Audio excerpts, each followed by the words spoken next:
Mutual fund सही है, सुना तो होगा आपने। आज जानेंगे भी, तो बने रहिए हमारे साथ वीडियो के लास्ट तक, क्योंकि लास्ट में हम बात करेंगे कि कैसे हम एक अच्छा म्यूचुअल फंड चूज कर सकते हैं। दोस्तों, स्टॉक मार्केट रिस्की है। हर कोई स्टॉक मार्केट में इन्वेस्ट करके रिटर्न कमाना चाहता है, लेकिन हर किसी को स्टॉक को पिक करना नहीं आता, क्योंकि उनके पास प्रॉपर नॉलेज नहीं होती है। ऐसे में हमारी मदद करता है mutual fund. Mutual fund basically ढेर सारे स्टॉक का पूल होता है, जो कि फंड हाउसेस या एएमसी के फाइनेंशियल एक्सपर्ट और प्रोफेशनल्स के थ्रू मैनेज होता है। ये प्रोफेशनल्स आपके बिहाफ पर रिसर्च करते हैं और आपके पैसों को इन्वेस्ट करते हैं, ताकि आप अपने पैसों पर ज़्यादा से ज़्यादा रिटर्न कमा सकें, जिसके बदले वो आपसे कुछ कमीशन चार्ज करते हैं, जिसको एक्सपेंस रेशियो कहते हैं।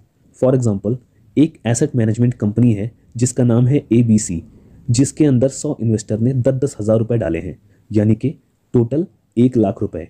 अब ये 1 लाख रुपए का फंड है। अब इस 1 लाख रुपए को एबीसी का ऑथोराइज पर्सन या टीम अपनी प्रोफेशनल स्किल्स का यूज़ करते हुए, अपनी फाइनेंशियल स्किल्स का और नॉलेज का यूज़ करते हुए डिफरेंट शेयर्स में लगाती है।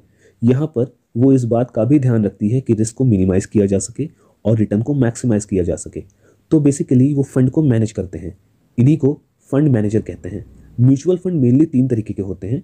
डेट फंड, जो कि बॉन्ड्स और डिबेंचर्स को मैनेज करते हैं। इसमें रिस्क बहुत कम होता है, इसलिए इनका रिटर्न भी कम होता है। दूसरे नंबर पर आता है आपका इक्विटी फंड, जो कि इक्विटी यानी कि शेयर मार्केट में इन्वेस्ट करता है। इसमें रिस्क ज़्यादा होता है, लेकिन रिटर्न भी ज़्यादा होता है। फिर आता है हाइब्रिड, जो कि डेट और इक्विटी इन दोनों का मिक्सचर होता है। इसके अलावा कुछ और भी स्कीमें होती हैं, जैसे कि ओपन एंडेड और क्लोज एंडेड। ओपन एंडेड का मतलब है कि आपने आज इन्वेस्टमेंट किया, अब आप अपना पैसा 2 दिन बाद, 10 दिन बाद, 15 दिन बाद कभी भी निकाल सकते हो। जबकि क्लोज एंडेड में आप अपना पैसा सिर्फ मैच्योरिटी पीरियड के बाद ही निकाल सकते हो। ओपन एंडेड में आपको लिक्विडिटी मिलती है।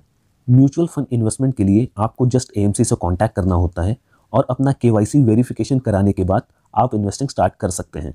ध्यान रहे, इस तरीके की जो भी इन्वेस्टिंग होती है उसमें कमीशन चार्ज होता है। लेकिन अगर आप चाहें तो ऑनलाइन ऐसे बहुत से प्लेटफॉर्म मौजूद हैं जिनके थ्रू आप म्यूचुअल फंड में इन्वेस्टिंग स्टार्ट कर सकते हैं बिना किसी एडिशनल चार्ज के। जी हाँ, बिल्कुल कमीशन फ्री। जब आप म्यूचुअल फंड इन्वेस्टमेंट करने जा रहे हैं तो आपके पास 2 ऑप्शन हैं। आप चाहें तो हर महीने एक फिक्स अमाउंट अपने अकाउंट से डेबिट करा सकते हैं, जिसको कि हम एसआईपी बोलते हैं। दूसरा ऑप्शन ये है कि आप इकट्ठा अमाउंट को म्यूचुअल फंड में इन्वेस्ट कर सकते हैं। इसको लम सम अमाउंट बोलते हैं।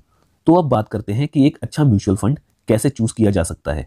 तो सबसे पहले आपको सेलेक्टेड म्यूचुअल फंड और फंड मैनेजर, इन दोनों का ही पास्ट परफॉर्मेंस देखना चाहिए।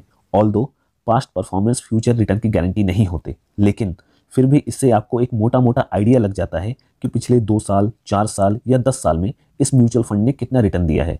इसी तरीके आपको फंड मैनेजर का भी पास्ट परफॉर्मेंस देखना चाहिए। उसने इससे पहले कौन कौन से फंड मैनेज किए हैं और इन्वेस्टर को कितना रिटर्न दिलाया है, फंड मैनेजर का एक्सपीरियंस कितना है और उसकी अचीवमेंट्स क्या क्या हैं, ये सब कुछ। साथ ही साथ ये भी देखें कि म्यूचुअल फंड किस थीम में इन्वेस्ट कर रहा है। क्या उस थीम में आगे चलकर ग्रोथ है।